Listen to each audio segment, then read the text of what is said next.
जेजून आपल्या शिष्यांक म्हणलें, कोणाच्यानूच दोगां दोनयाची साखरी करूंक नजो, कित्याक तो एकल्याक सोडटलो आनी दुसऱ्याचो मोग कोत्तलो, वो एकल्याची पोरवां आनी दुसऱ्याची बेपोरवां कोत्तलो. तुमच्यान देवाची आनी गिरेस्तायची साखरी करूंक जायना. देखूनच हांव तुमकां सांगतां, तुमच्या जिवा खातीर मडगें कितें जेवचें खावचें ते विशीं हुस्कें नाकात. जेवणा परोस जीव आनी न्हेसना परोस कूड व्हरती न्हय.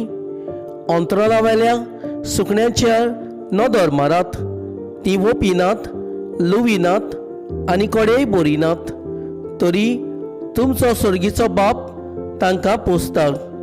तुमी तांच्या व्हड अदीक मोलाचे न्हय तर. आनी हुस्कें काडून तुमचे आंक नाक बोर वाडोवंक तुमच्या भितरल्यान कोणाच्यान जाता जायत. आनी न्हेसनांनी विशीं तुमकां दास्ती कित्याक?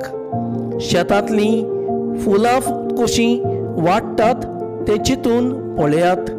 ती कोश्ट करिनात, ती सुतूय काडिनात. तर हांव तुमकां सांगतां, सलोमोन लेगून सगल्या आपल्या दोब्याच्यान तांतले एकल्या सारको न्हेसलो ना.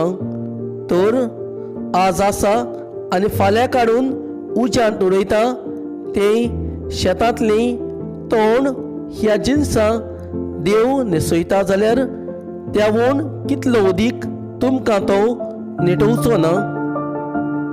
उण्या बावाटाच्या मनशानू म्हणटोच आमी कितें खातल्यो, कितें पियेतल्यो वो कितें न्हेसतल्यो अशें म्हणून हुस्कें काडूं नाकात. असल्या सगल्यांची वासपूस कोत्ता अनभवाटी. तुमकां ह्या सगल्या वस्तूंची गरज म्हूण तुमचो सर्गीचो बाप तर जाणाच. पयले सुवातेर देवाचें राज आनी ताचें प्रमाणीकपण जोडूंक वावरात, आनी हेरूय सगळें तो तुमकां भरपूर दितलो. म्हणटोच फाल्यांच्या दिसा विशीं हुस्को काडूंक नाकात. फाल्यांचो दीस आपलोच हुस्को काडटलो. त्या दिसाक जे नश्ट आसा तेच पुरो तांकां.